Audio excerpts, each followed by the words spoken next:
하나님의 말씀입니다. 히브리서 10장 19절부터 22절입니다. 우리 한 목소리로 합독하시겠습니다.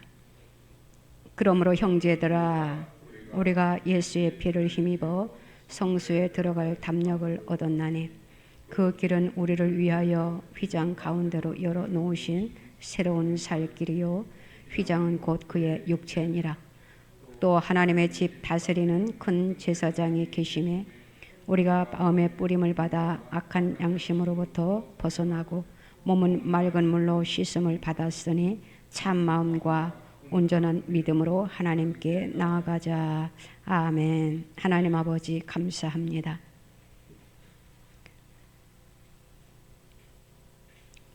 주님 앞에 머리를 숙입니다. 우리의 마음의 소원과 기도의 제목이 그대로 주님 앞에 상달된 줄로 믿습니다. 이제는 속히 이루어짐의 역사가 나타날 줄로 믿습니다. 이 시간 다시금 하나님의 말씀을 우리가 받기를 원합니다. 성령이여 이 시간 함께하여 주시옵소서. 임하여 주시옵소서.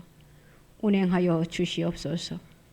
이 시간 우리가 성령의 세례를 이 시간 다시 한번 흡족히 나리함을 받는 이 한 시간 되게 하여 주시옵소서. 성령의 사로잡힌 자들이 다 되게 하여 주시옵소서.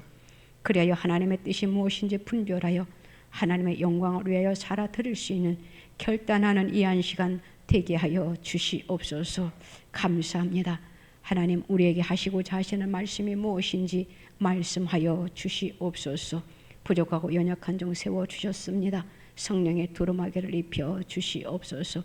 피차 은혜 받을 수 있는 이 한 시간 되게 하시고 말씀을 통하여 예배를 통하여 우리의 문제가 해결되게 하시고 우리의 질병이 고침받는 이 한 시간 되게 하여 주시옵소서.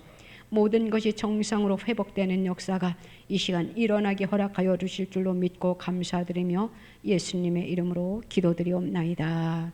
아멘. 온전한 믿음으로 나아가자라는 제목으로 우리가 은혜를 나누고자 합니다.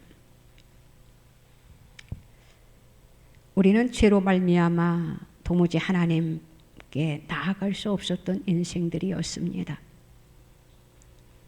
그런데 이제는 예수 그리스도의 피로 말미암아 우리가 양심과 몸이 정결케 되어 하나님 앞에 담대히 나아갈 수 있게 되었습니다. 그러므로 우리는 이제 예수 그리스도의 은혜를 입은 자들로서 믿음의 도리를 우리가 굳게 잡고 서로 격려하며 모이기를 힘쓰는 성도가 될 것을 오늘 본문에 권면하고 있는 그러한 말씀입니다. 구약의 희생제사를 예수 그리스도의 죽으심과 연결시켜 그 의미를 밝히고 있는 말씀이 오늘 본문 말씀입니다. 19절에서 이렇게 말씀하고 있습니다. 그러므로 형제들아, 우리가 예수의 피로 말미암아 성수에 들어갈 담력을 얻었나니 라고 말씀하지요. 이 말씀은 구약의 제사 제도에 대한 이해가 없이는 우리가 이 의미를 알기가 조금 어렵습니다. 그래서 레위기 16장을 보면은 지성소는 대제사장만이 들어갈 수 있는 곳입니다. 그것도 아무 때나 되는 것이 아니에요. 1년에 한 번씩 백성들의 죄를 속하는 속죄의 일만 가능했습니다. 이때도 여러 가지 제사의 규정들을 지켜야만 했어요. 만일 어느 규정이라도 대제사장이 수홀히 하였다가는 지성소에 들어가자마자 그 자리에서 죽임을 당하고 말았습니다. 그래서 대제사장은 지성소에 들어가기 전에 자신과 가족의 죄를 사하기 위하여 제물의 피를 가지고 들어갔습니다. 이렇게 성막과 지성소에 들어가는 것은 이러한 규례들을 지켜 제사장들만이 가능했고 일반 백성들은 지성소나 성소 그 어느 곳에도 들어갈 수가 없었던 그러한 시대였습니다. 그러나 예수 그리스도께서 십자가에 죽으심으로 모든 사람들의 죄가 사하여지고 모든 사람들은 이제 예수 그리스도의 피를 의지하여 아무런 장애나 제한도 없이 담대히 하나님을 만날 수 있게 된 것이에요. 그래서 저와 여러분들이 오늘 이렇게 담대함을 가지고 하나님 앞에 나와서 예배를 드리는 그 속에 우리가 주님을 만날 수 있게 되는 것입니다. 왜냐하면 이제 우리는 예수 그리스도의 피로 말미암아 하나님의 자녀가 되었기 때문입니다. 20절 말씀에 보면은 그 길은 우리를 위하여 휘장 가운데로 열어놓으신 새로운 살 길이요 휘장은 곧 그의 육체니라 라고 말씀하고 있어요. 구약시대 성전의 구조는 어떻게 되어 있는가 하면은 지성소와 성소 그리고 성전 마당으로 구분되어 있습니다. 지성소와 성소는 두꺼운 커튼으로 막을 쳐서 구분했어요. 그것을 휘장이라고 합니다.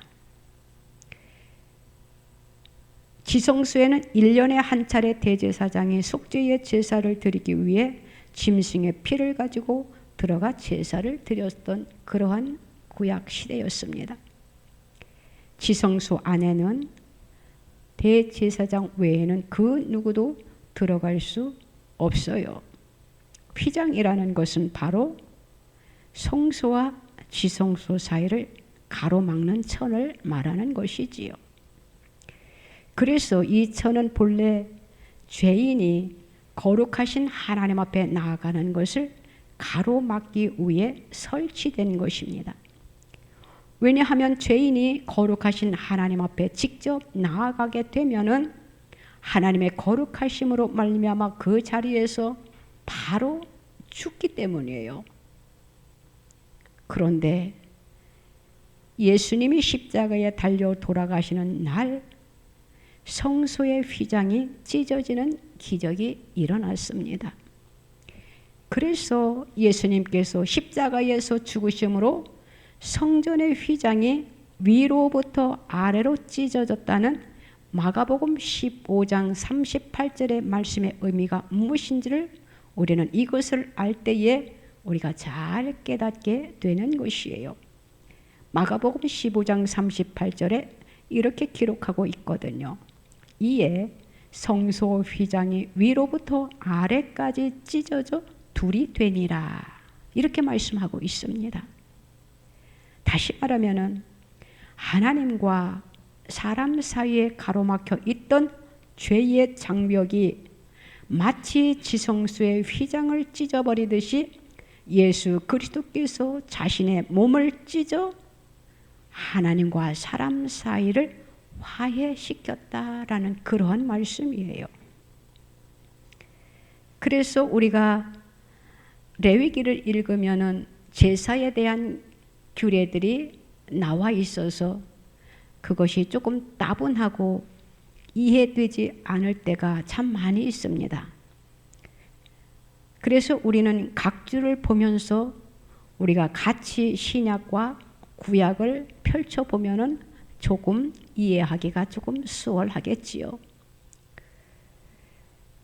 오늘 말씀에 이제는 누구든지 그러므로 예수 그리스도를 믿는 자들이면은 찢어진 휘장 사이로 지성소에 들어가 하나님을 만날 수 있게 된 것이 저와 여러분들에게는 큰 축복이다라는 것이에요. 구약시대에는 우리가 지성소를 오늘날의 성전이라고 말하면 되는 것입니다. 구약시대에는 성전에 아무나 들어갈 수 없었다라는 것이에요. 그런데 신약시대에 와가지고 예수 그리스도로 말미암아 우리가 이렇게 성전에 아무 때나 기도하고 싶으면 또 성전을 사랑하는 마음이 있으면 아무 때나 들어와도 된다라는 것이에요. 얼마나 놀라운 축복입니까? 예수 그리스도로 말미암아 하나님을 믿는 사람들은 바로 이렇게 성전에 나와가지고 하나님을 만날 수 있게 되는 그러한 놀라운 축복을 허락해 주셨다라는 것입니다. 우리가 예수 그리스도가 하나님과 우리의 인간의 중보자가 되어 주셨기 때문이에요. 우리가 주님 앞에 나와서 예배드리고 우리가 하나님 앞에 나와서 기도 드릴 때에 하나님께서 우리들에게 직접 말씀도 주시고 계시해 주시면서 또 우리에게 영감도 주시면서 우리를 위로하시고 또한 우리들에게 은혜도 입혀 주시잖아요. 기도하다 보면은 때로는 나도 모르게 눈에 눈물이 흘러나올 때 있고, 우리가 찬양을 하나님 앞에 올려드리다 보면은 나도 모르게 눈에 눈물이 흘러나오지 않습니까? 그것이 바로 우리들에게 성령의 은혜를 입혀주신 까닭입니다. 하나님께서 예수 그리스도의 피를 힘입어 우리가 이렇게 지성소인 성전에 들어올 수 있도록 길을 터주셨다라는 것이에요. 그 말씀이 오늘 본문의 말씀입니다. 19절 말씀에 그러므로 형제들아 우리가 예수의 피로 힘입어 성소에 들어갈 담력을 얻었나니, 이렇게 말씀을 하고 있습니다. 그 길은 우리를 위하여 휘장 가운데로 열어놓으신 새로운 살 길이요 휘장은 곧 그의 육체니라. 바로 예수 그리스도의 몸이 찢겼다라는 그러한 말씀입니다. 예수 그리스도가 십자가를 지심으로 인하여 그 찢겨짐으로 인하여 그 가로막혔던 그 휘장, 그것을 커튼입니다. 커튼으로 이렇게 가렸습니다. 그 커튼을 휘장이라고 말합니다. 그 휘장이 그만 찢어졌다라는 것이. 그래서 오늘날 예수 그리스도로 말미암아 주님이 우리의 중보자가 되심으로 말미암아 우리가 예수 그리스도의 피로 이렇게 성전에 나와서 하나님 앞에 산제사를 드리는 것이에요. 과거에는 하나님 앞에 나아갈 수도 없어서 대제사장이 대신 중보 기도를 해줬지만, 그러면서 또 그 예물을 가지고 나갔습니다. 피의 제사가 있어야 했기 때문이에요. 오늘날 우리는 1년에 한 번 성전에 오는 것이 아니라 아무 때든지 우리가 성전에 오고 싶으면은 마음대로 올 수 있는 축복의 길을 우리 예수님께서 허락해 주셨다라는 것이에요. 해마다 짐승의 짐승을 잡아가지고 그 피를 가지고 지성소에 들어가야만 됐던 그러한 시대가 이제는 벗어나 예수 그리스도의 그 피로 말미암아 이제는 모든 것이 다 이제는 청산되었다라는 것이에요. 저와 여러분들의 죄. 그러므로 인하여 우리는 이렇게 주님 앞에 나와서 예배를 드리는 것이에요. 그러니까는 우리는 짐승을 잡을 필요도 없는 것이지요. 피를 흘릴 필요도 없게 되었다라는 것이에요. 왜냐하면 예수님이 열어놓으신 길이 있기 때문에 새로운 살 길을 저와 여러분들에게 허락해 주셨다라는 것이에요. 예수님이 대신 죽으셨습니다. 예수님이 죽으심으로 인하여 피를 흘려 주셨기 때문이에요. 그래서 우리가 짐승을 잡을 필요도 없고 피를 흘릴 필요도 없게 된 것이에요. 요한복음 14장 6절에서 주님은 이렇게 말씀합니다. 내가 곧 길이요 진리요 생명이라, 이렇게 말씀을 하고 계십니다. 예수님이 십자가에 달려 돌아가심으로 인하여 피를 흘리심으로 인하여 우리들에게 새로운 생명의 길을 허락하심으로 인하여 우리에게 살 길을 열어주셨기 때문에 예수님이 이렇게 말씀합니다. 말씀을 하시는 것이에요. 내가 곧 길이요 진리요 생명이라고요. 유대인들은 예수님을 십자가에 못 박아 죽였습니다. 그리고 돌 무덤에 예수님을 가둬뒀지요. 그러나 그 예수님은 오늘도 살아계셔서 역사하고 계십니다. 살아계신다라는 것이에요. 그래서 새로운 살 길을 열어주셨다라는 것입니다. 예수님께서 십자가상에서 율법을 완성하셨기 때문에 율법은 성도에게 더 이상 왕노릇할 수가 없게 되었다라는 것이에요. 그렇다면 성도가 마음대로 죄를 범하는 것을 허용해도 되느냐? 그것은 절대 아니다라는 것이에요. 우리는 하나님께서 모세를 통하여 주신 그 율법도 우리는 지켜야 됩니다.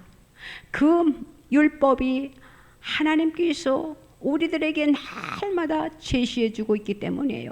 너희들은 이렇게 살아야 된다, 이렇게 살아야 된다라고 율법의 그 율법이 바로 십계명입니다. 율법을 제시해 주셨잖아요. 우리가 그것을 소홀히 해서는 안 된다라는 것이에요. 그것을 우리가 지키면서 또한 그 이상의 것을 우리가 행할 수 있는 자들이 되어야 된다라는 것이지요. 그 십계명을 우리는 범해서는 안 된다라는 것이에요. 예수님은 율법을 완성하셨지만 어떤 사람은 말을 합니다. 그러면 예수님이 율법을 완성하셨으면은 우리가 그 십계명을 지키지 아니하고 내 마음대로 살아도 되는 것 아니냐? 십계명 우리가 잘 알고 있지요. 그것이 내 마음대로 사는 것입니다. 절대 그것이 아니다라는 것이에요. 그 십계명을 지키는 것이 바로 하나님의 말씀을 따라 우리가 살아가는 것이고, 또 예수님이 이 세상에 오셔서 우리에게 요구하시는 것들을 우리는 행해야 된다라는 것이지요. 주님이 우리들에게 말씀을 하십니다. 너희는 세상의 빛이야. 너희들은 세상의 소금이야. 너희들은 나를 본받아야 돼. 이런 말씀들을 하셨잖아요. 우리는 그것들을 우리는 행해야 된다라는 것이지요.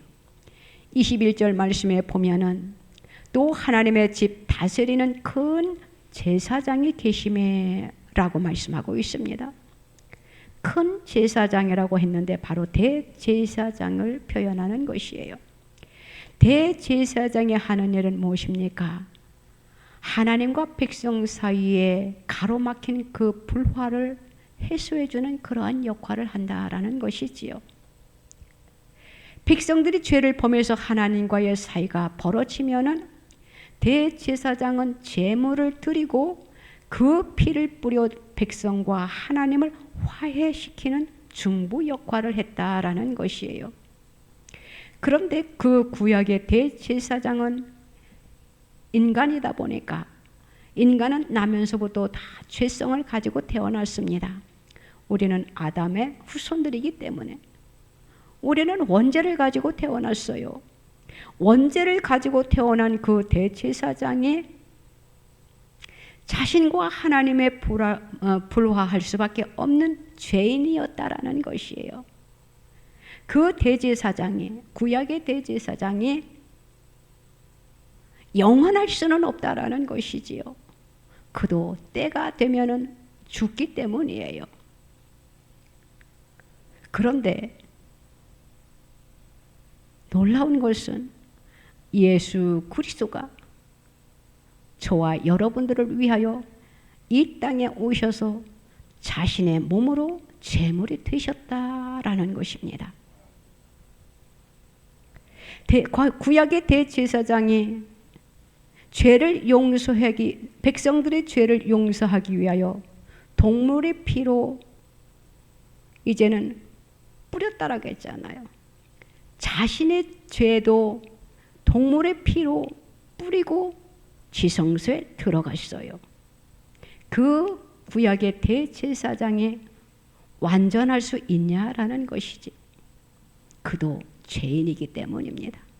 그런데 우리 예수 그리스도는 죄 없는 온전하신 사람으로 이 세상에 육신의 몸을 입고 오셨어요. 그분만이 우리의 죄를 완전히 해결해 주실 수 있는 분이시다라는 것이지.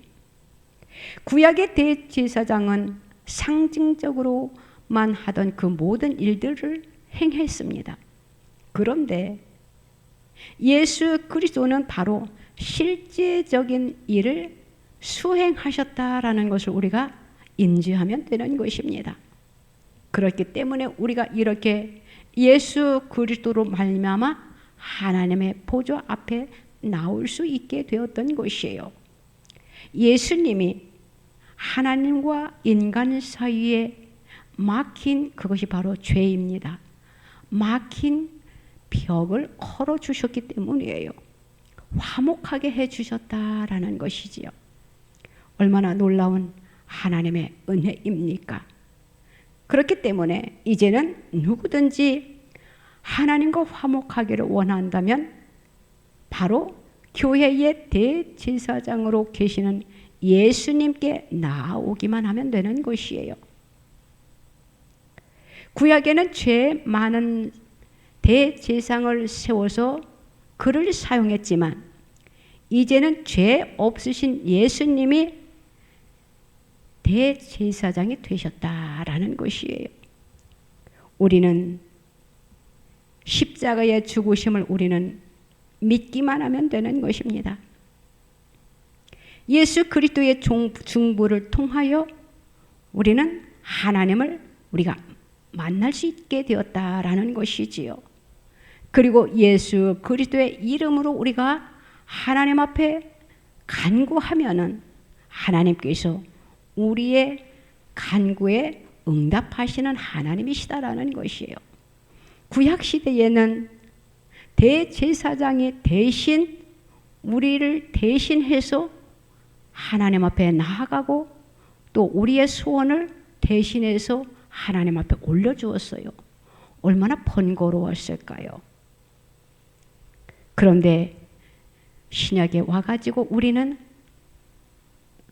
중보자 되신 예수 그리스도로 말미암아 우리가 하나님과 화목하게 되었기 때문에 이제는 예수 그리스도의 이름으로만 우리가 하나님 앞에 나아가고 구하면 된다라는 것이에요. 참 편리하다라는 생각을 제가 어느 날 해본 적도 있습니다. 내가 구약시대에 태어났으면 참 번거로웠을 건데 이렇게 하나님께서 은혜를 입혀주셔서 이러한 좋은 세상에 태어나고 또 예수님을 믿게 됨으로 인하여 예수님을 통하여 우리가 성전에 이렇게 마음대로 이렇게 나올 수 있는 것이 얼마나 큰 축복인지 하나님 앞에 감사하게 되었습니다. 그래서 오늘 22절에서 이렇게 말씀하고 있는 것이에요. 우리가 마음의 뿌림을 받아 악한 양심으로부터 벗어나고 몸은 맑은 물로 씻음을 받았으니 참 마음과 온전한 믿음으로 하나님께 나아가자라고 말씀하고 있습니다. 마음의 뿌리를 받는다라는 것은 바로 그리스도의 피가 우리의 양심에 효력을 미치는 것을 의미하는 것이에요. 그 결과 우리는 자신의 죄를 깨닫게 되며 또한 죽은 행실로부터 깨끗함을 얻게 된다라는 것입니다. 우리가 히브리서를 읽으면 조금 이해하기가 힘들 때도 있어요. 또 딱딱할 때도 있어요. 이 히브리서를 말씀을 전하려고 하면은 우리가 구약 시대에 행했던 그러한 규례들이 뒤따라오기 때문이거든요. 그렇지만 우리는 딱딱한 말씀은 딱딱한 말씀대로 우리가 받을 줄 알아야 되고 부드러운 말씀은 또한 부드러운 말씀대로 우리가 받아서 우리가 먹을 줄 알아야 된다라는 것입니다. 히브리서 9장 14절에 이렇게 말씀을 하고 있습니다. 하물며 영원하신 성령으로 말미암아 흠 없는 자기를 하나님께 드린 그리스도의 피가 어찌 너희 양심을 죽은 행실에서 깨끗하게 하고 살아계신 하나님을 섬기게 하지 못하겠느냐, 이렇게 말씀을 하고 있어요. 몸을 맑은 물로 씻는 것이라는 것은 바로 우리의 양심이 깨끗하게 된 것을 상징하는 외형적 표식으로 받는, 우리가 세례를 다 받았지요. 예수 믿는 사람들은 1년 안에 모든 것이 행해지는 절차입니다. 그것이 바로 학습을 받고 또 세례를 받지요. 그것이 오늘 그 말씀이에요. 양심이 깨끗게 된 것. 다시 말하면 몸을 맑은 물로 씻는 것. 이것을 바로 세례를 일컬어서 말씀해주고 있는 의미입니다. 이처럼 영육간의 씻음을 받은 성도들이 이제는 어떻게 해야 됩니까? 거룩한 삶을 살아야 되겠지요. 세례를 받은 그리스도인들이 다시금 죄 아래 사로잡혀 살아서는 안 된다라는 것이에요. 우리가 한번 돼지를 생각해 봅시다. 돼지를 깨끗한 물로 씻었는데 돼지는 무엇을 알고 있습니까? 모르잖아요. 그래서 깨끗하게 물로 씻어줬는데 그 돼지가 어떻게 하고 있습니까? 더러운 우리 안에 널려있는 오물 위에 뒹구는 것을 보게 되어요. 우리가 가축들을 한번 생각해 보세요. 가축이 있는 곳에는 조금 냄새가 조금 그렇잖아요. 마찬가지예요. 우리가 세례를 받아 참 그리스도인이 되었는데 이제는 예수 그리스도의 피로 우리가 깨끗이 이제는 새 사람이 되었는데 옛날 습성 그대로 옛날에 행했던 그 모든 것들 그대로 우리가 행한다라고 한번 생각해 보세요. 그 속에는 좋지 않은 행동들이 없지 않아 많이 있을 것이에요. 하나님은 그것을 원하지 않는다라는 것이지요. 왜냐하면 예수 그리스도의 그 흘리신 보혈이 또 우리를 죄 가운데 우리가 생활해서는 안 된다라는 것이에요. 그래서 주님이 내가 거룩한 것처럼 너희도 거룩한 삶을 살아라, 이렇게 말씀을 하고 있는 것입니다.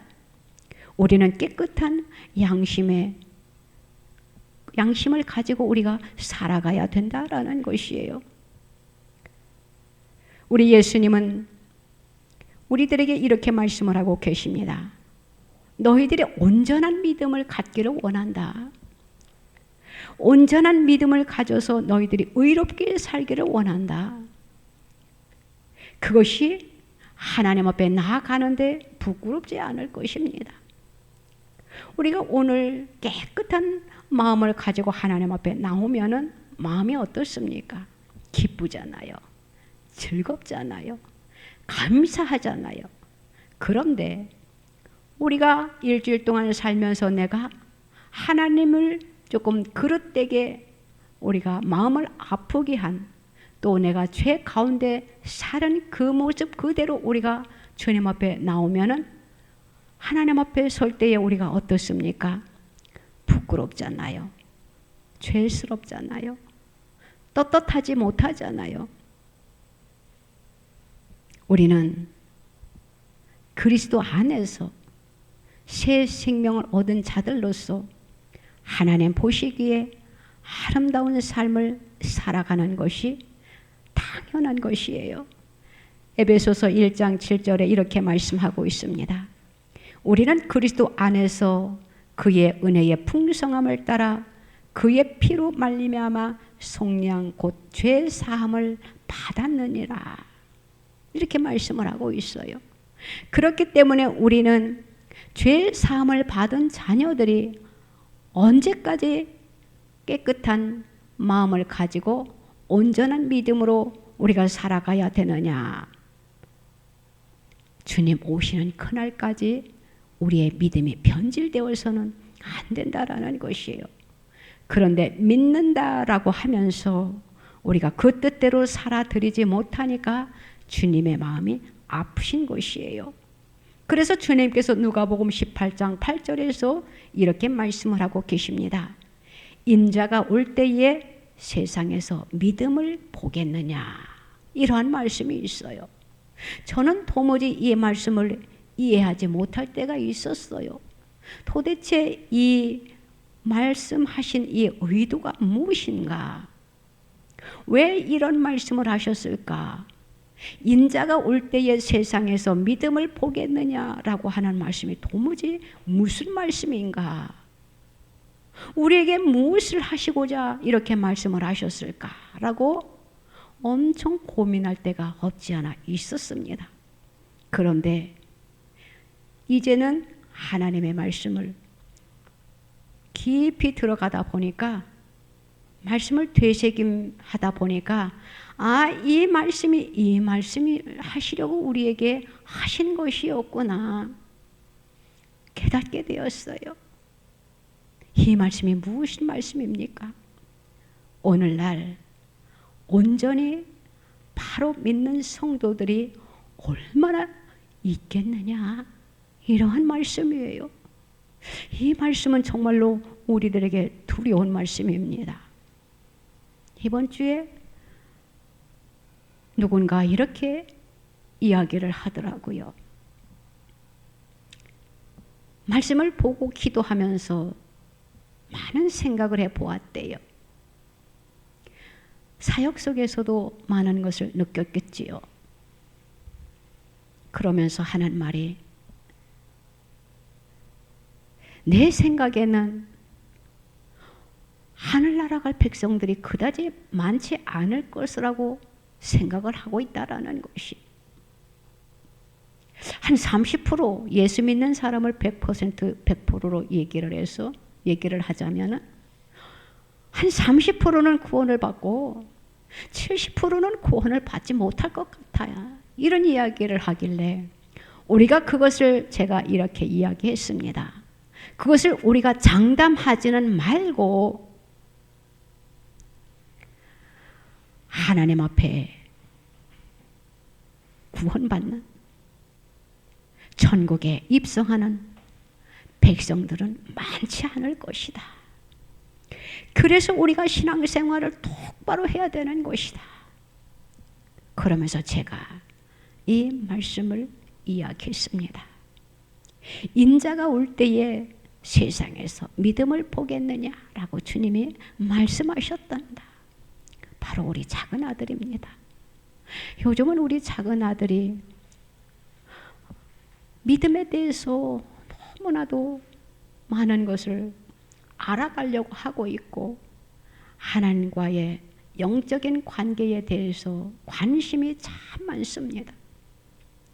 그래서 집에 오면은 성경에 대해서 논할 때가 참 많이 있어요.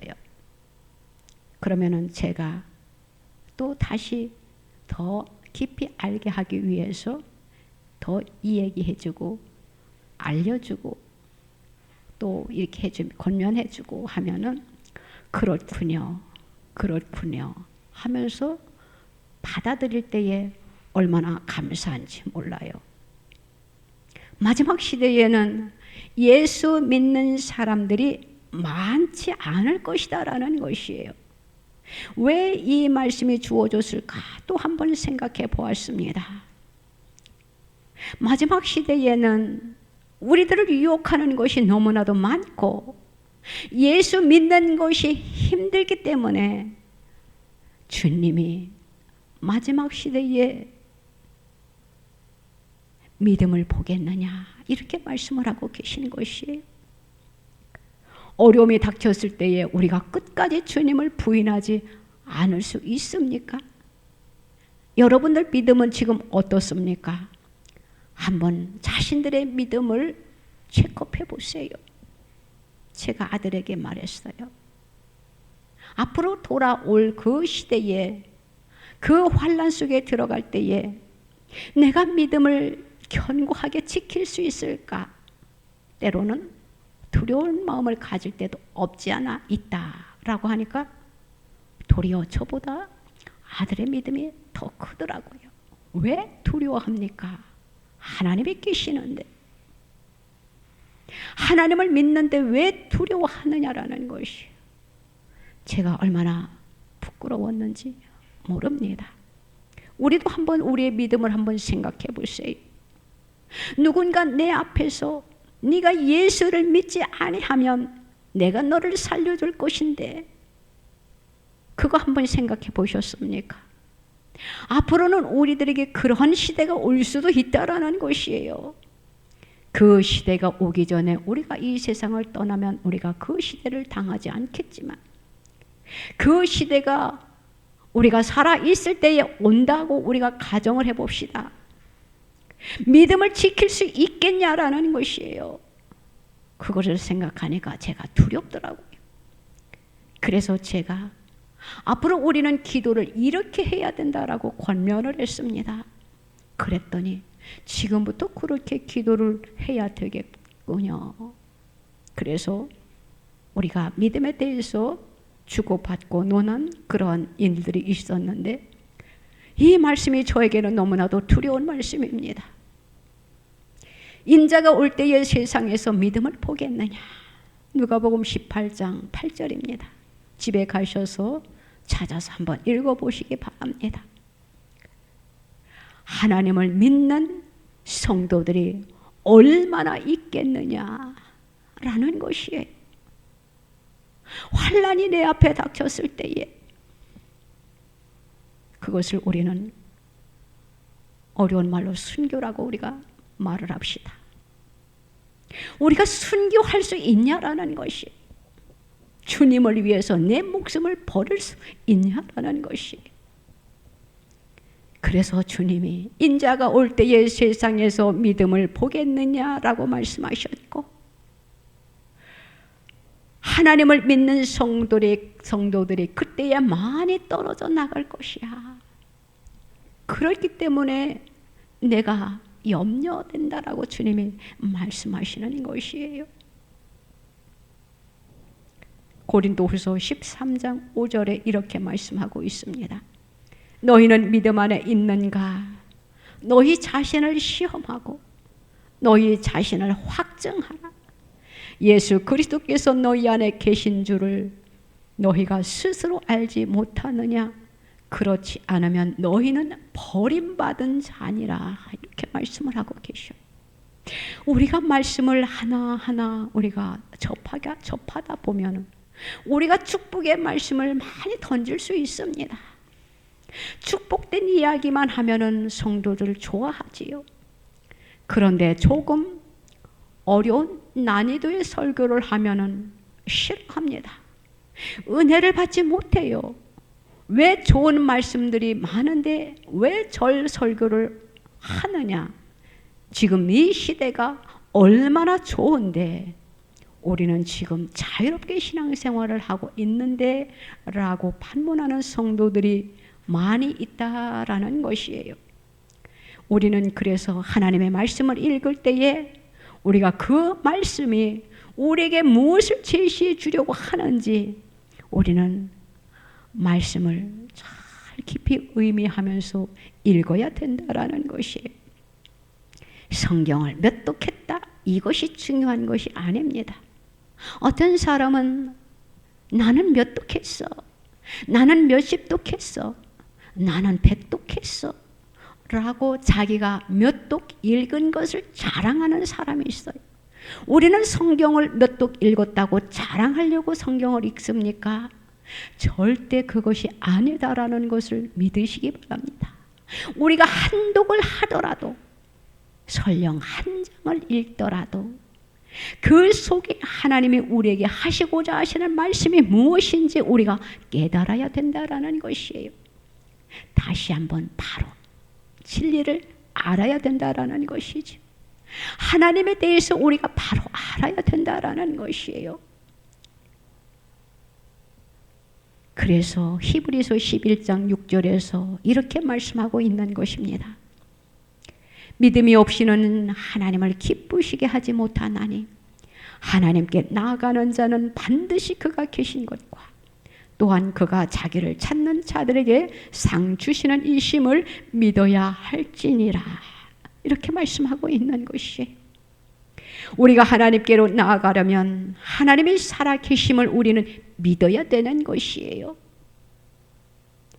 하나님을 믿지 못하기 때문에 우리가 하나님께로 나가지 못하는 것이지요. 마음이 약해지고 의심이 자리 잡고 믿음이 흔들리면은 되는 일이 없다라는 것이에요. 그러나 믿고 하나님께로 나가는 사람들은 걱정할 필요가 없고 불안에 떨 이유도 없는 것입니다. 그래서 아들과 이야기를 나누다가 제가 이 말씀을 준비했습니다. 그리고 부끄러웠지만 이제는 이렇게 기도를 앞으로 해야 되겠고, 그 속에서 어려운 환난 속에서 내가 주님을 절대 부인하지 않으리라, 그 십자가만을 붙잡고 내가 끝까지 나아가리라, 다시 한번 부끄럽지만 결단을 했습니다.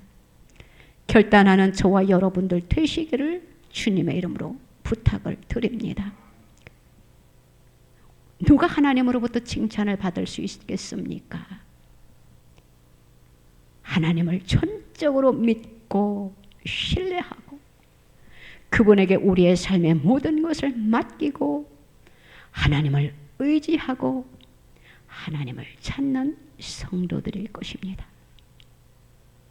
오늘도 주님은 예배하는 사람을 찾고 계십니다. 하나님의 마음에 합한 자를 지금도 찾고 계시는 것이에요. 하나님이 다윗을 보고 뭐라고 말씀하셨습니까? 내가 다윗을 보니 내 마음에 합하다라고 하셨어요. 다윗도 인간이다 보니까 실수 한 가지 했습니다. 그는 바로 하나님 앞에 선지자의 충고를 받고 회개했지요. 그 이외에 다윗은 정말로 하나님의 말씀대로 살아온 다윗이었어. 그래서 그는 하나님께 회개할 줄도 알고 하나님을 기쁘게 해드리는 그런 다윗 이스라엘의 2대 왕이 되었던 것입니다. 저와 여러분들도 하나님으로부터 칭찬받는 삶을 살아가시기를 주님의 이름으로 부탁을 드립니다. 우리는 온전한 믿음 안에 있어야 하는데, 온전한 믿음이란 우리가 무엇이라고 생각을 하십니까? 바로 예수 그리스도를 나의 구주로 믿는 믿음이에요. 구원이 그리스도에게 있으니 바로 믿음의 주인은 예수님이라는 것을 우리는 믿어야 된다라는 것이지요. 우리는 이렇게 주님 앞에 마음껏 나와서 예배 드릴 수 있고 기도할 수 있고 하나님을 또한 우리가 입술로 주님을 찬양할 수도 있지 않습니까? 그래서 요한 1서 5장 1절에서 이렇게 말씀을 하고 있는 것입니다. 그리스도께서 그리스도이심을 믿는 자마다 하나님께로부터 난 자니, 이렇게 말씀을 하셨어요. 우리가 예수 그리스도를 믿고 입으로 시인하는 자들은 하나님이 기뻐하시고 또 그리함으로 인하여 우리는 이렇게 주님의 보좌에 나올 수 있게 된 것입니다. 그래서 히브리서 기자는 히브리서 12장 2절에서 이렇게 말씀을 하고 있는 것이에요. 믿음의 주요 또 온전하게 하시는 이는 예수를 바라보자. 믿음의 주요 또 온전하게 하시는 이인 예수를 우리가 바라보시기 바랍니다. 우리는 무엇보다도 먼저 믿음의 주인이 예수 그리스도이심을 우리는 확실히 깨달아야 된다라는 것입니다. 그러기에 우리는 주님의 뜻대로 우리가 살아가고 또한 우리의 믿음이 성장해야 된다라는 것이, 자라야 된다라는 것이에요. 믿음이 어느 정도 연륜이 됐으면 믿음의 분량이 어느 정도 차야 된다라는 것이.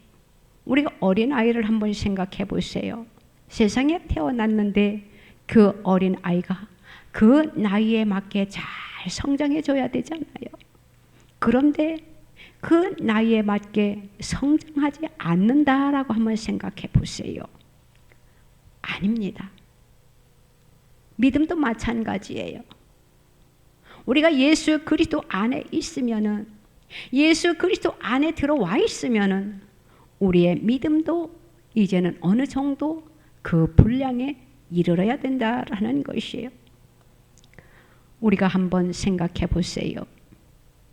우리가 무슨 일을 할 때에 하나님 앞에 먼저 구하는지, 아니면은 구하지 아니하고 내 뜻대로 막 하려고 있을 때가 없지 않아 있는지.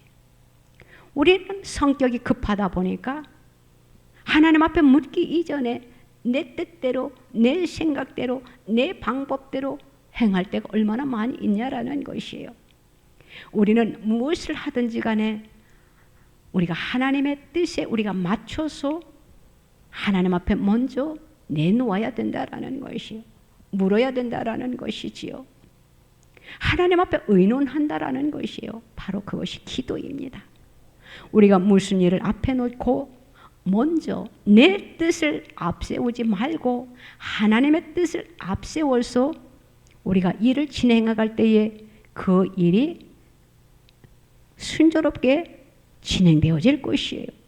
특별히 교회 일에 있어서 예수 믿은 지 오래됐다고 해가지고 자기가 아는 것이 많은 것처럼 문제를 앞에 놓을 때에 우리가 하나님 앞에 묻지 아니하고 인간의 방법으로 하려고 하는 사람들이 간혹 있는 것을 보게 됩니다. 하나님은 그것을 기뻐하지 않는다라는 것이지요. 하나님을 앞세우는 것, 내 뜻보다 하나님의 뜻을 앞세우는 그런 삶을 우리가 살아야 된다라는 것이에요. 그것이 바로 그리스도인들이 하나님의 뜻을 이루는 것이고 하나님의 뜻을 기쁘게 하는 것이고 또 주님을 높여드리는 것이에요. 우리 주님은요, 무엇을 해놓고 영광 받으시기를 원하시는 주님이시거든요.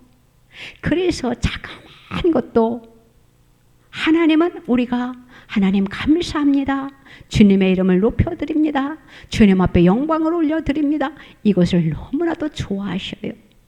그래서 우리도 사역하고 나면은 모든 것을 하나님 앞에 영광을 올려드립니다 라고 하지 않습니까?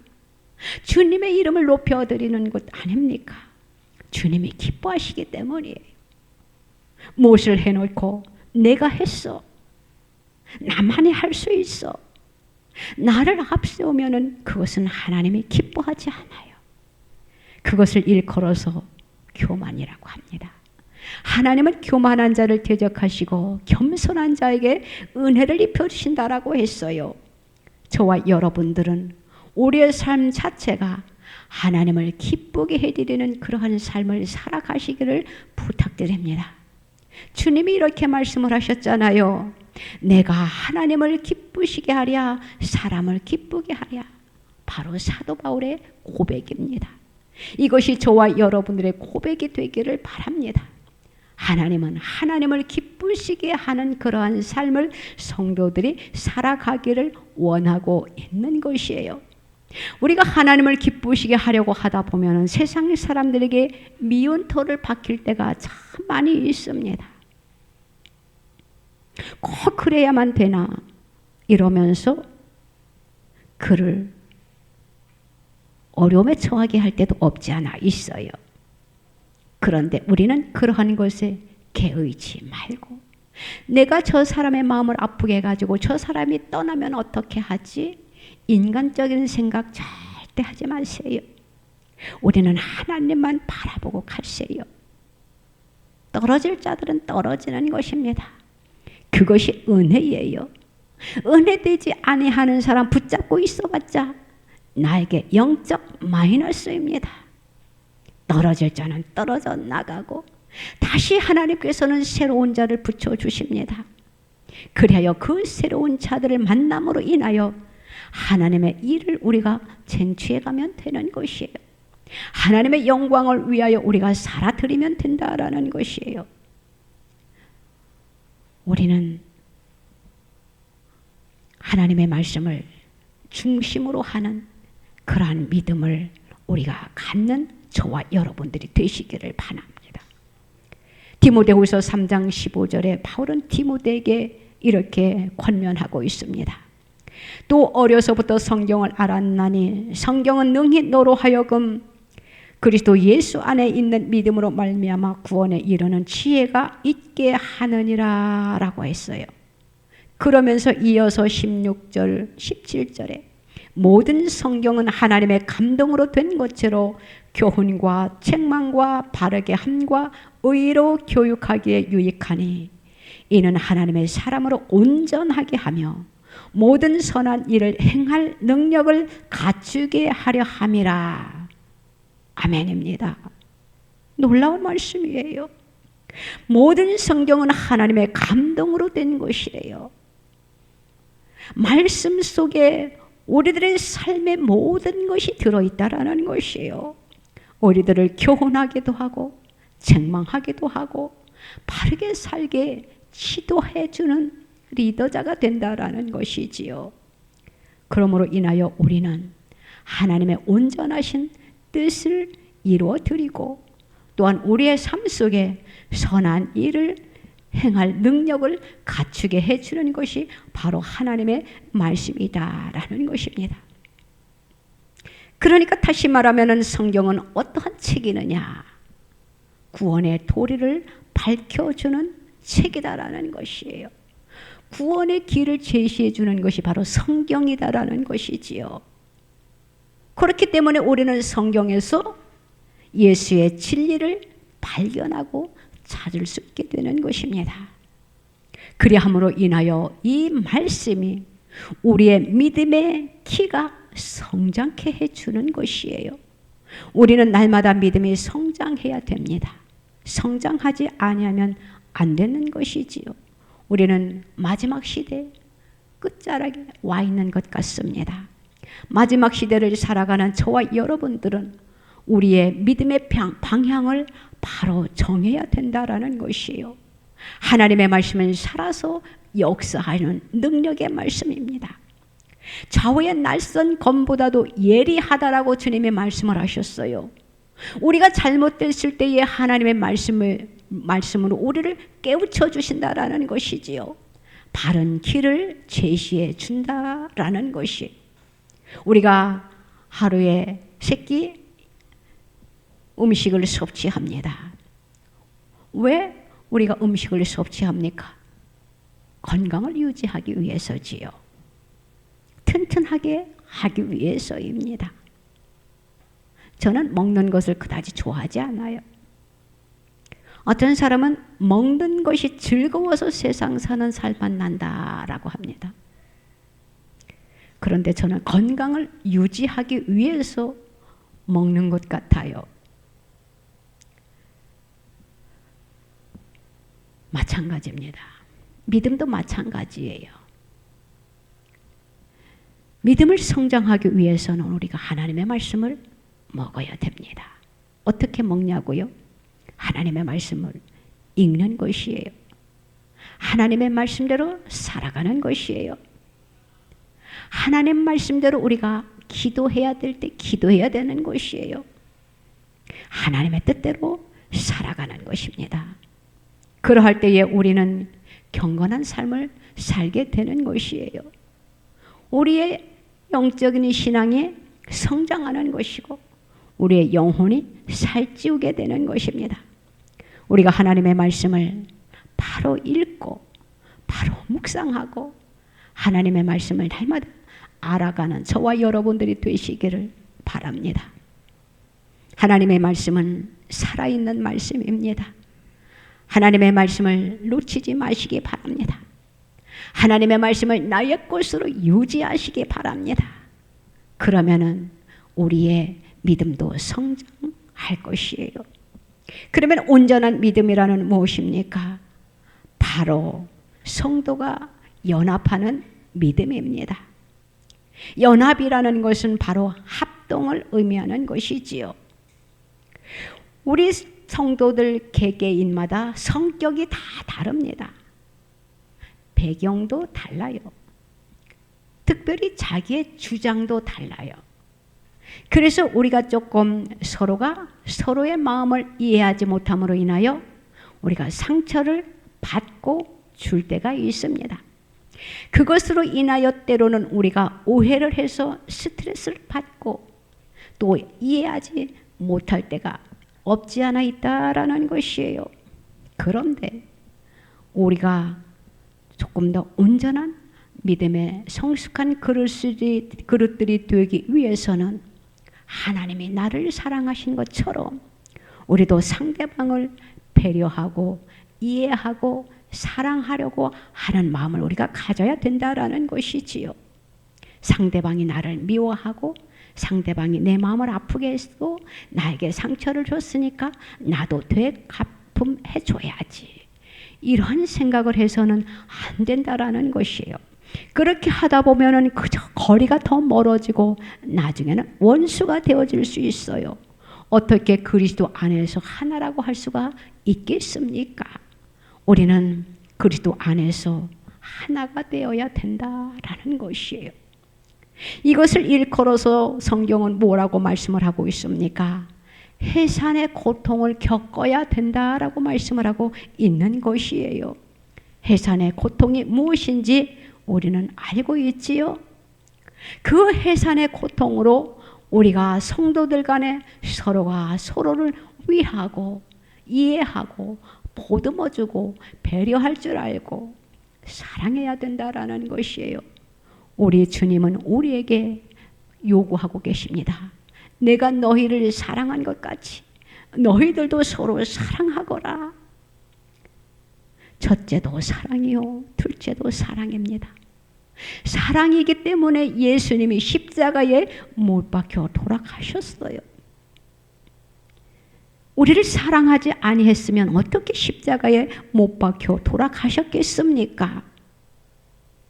십자가는 바로 사랑을 표시하는 것이에요.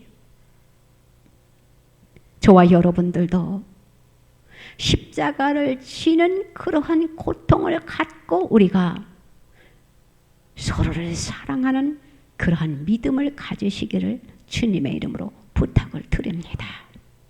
주님이 우리에게 이렇게 말씀을 하셨잖아요. 너희가 나를 따라오려거든 자기 십자가를 지고 따르라. 이렇게 말씀을 하셨어요. 자기 십자가를 지고 따르는 것이 쉽지 않다라는 것을 우리는 너무나도 잘 알고 있습니다. 사랑하는 성도 여러분, 저와 여러분들은 오직 예수밖에 없습니다. 저와 여러분들은 오직 성경 중심밖에 없습니다. 저와 여러분들은 서로 연합하고 교제하면서 우리에게 주신 사명을 사랑으로 실천하는 그러한 믿음을 다시 한번 되찾고 나를 살리고 교회를 새롭게 하고 바로 잡는 데 이바지하여야 되겠다라는 것이에요. 저와 여러분들이 예수 그리스도의 이름을 높여드리고 하나님의 나라가 임하는 그날까지 우리는 온전한 믿음으로 나아가시기를 주님의 이름으로 부탁을 드립니다. 기도드립니다. 하나님 아버지, 정말로 감사합니다. 우리의 믿음을 다시 한번 돌아봅니다. 너무나도 부끄러워요. 하나님이 우리에게 원하시는 믿음이 무엇인지 우리가 그것을 바로 깨달아 하나님이 원하는 그러한 믿음의 분량에 이를 수 있도록 우리를 이끌어 주시옵소서. 성령으로 충만한 자들이 되게 하여 주시옵소서. 온전한 믿음으로 나아갈 수 있는 자들이 되게 하여 주시옵소서. 하나님의 이름을 높여드리는 자들이 되게 하여 주시옵소서. 하나님의 영광을 위하여 살아드릴 수 있는 백성들이 다 되게 하여 주시옵소서. 주님, 정말로 감사합니다. 주님이 아니었더라면 어떻게 우리가 이렇게 하나님 앞에 나와서 예배를 드릴 수가 있겠습니까? 어떻게 하나님의 보좌 앞에 나올 수 있었겠습니까?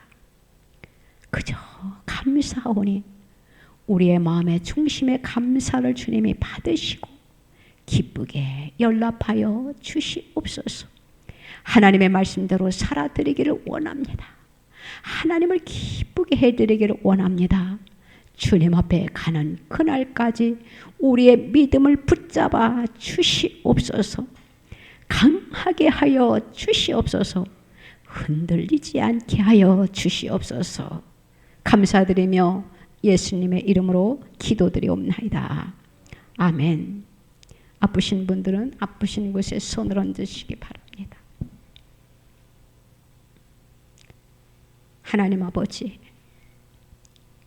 주님을 생각할 때마다 그저 감사하오니 우리의 입술의 고백을 주님이 받으시고 주님 더 큰 감사가 더하는 은총을 우리들에게 내리워 주시옵소서.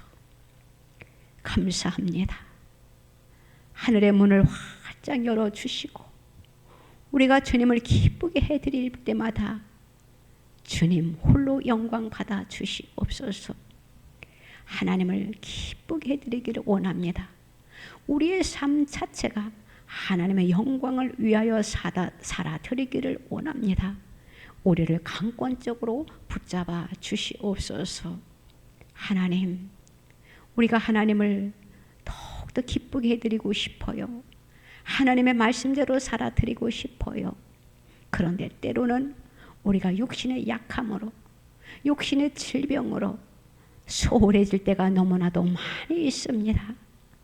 불쌍히 여기시고 긍휼히 여겨주시사 우리의 연약한 부분과 우리의 약한 체질과 우리의 질병을 이 시간 머리부터 발끝까지 깨끗하게 치유하여 주시옵소서. 주님의 이름으로 고쳐 주시옵소서. 주님의 이름으로 우리의 믿음을 보시고 주님 역사하여 주시옵소서. 창조의 모습으로 다시 한번 회복시켜 주시옵소서. 주님 앞에 가는 그날까지 하나님의 영광을 위하여 살아드리기를 원하오니 우리의 영과 육을 주님 이 시간 예수님의 이름으로 고쳐주시옵소서. 고쳐주신 줄로 믿습니다. 감사드립니다. 홀로 영광 받으소서. 감사드리며 예수님의 이름으로 기도드리옵나이다.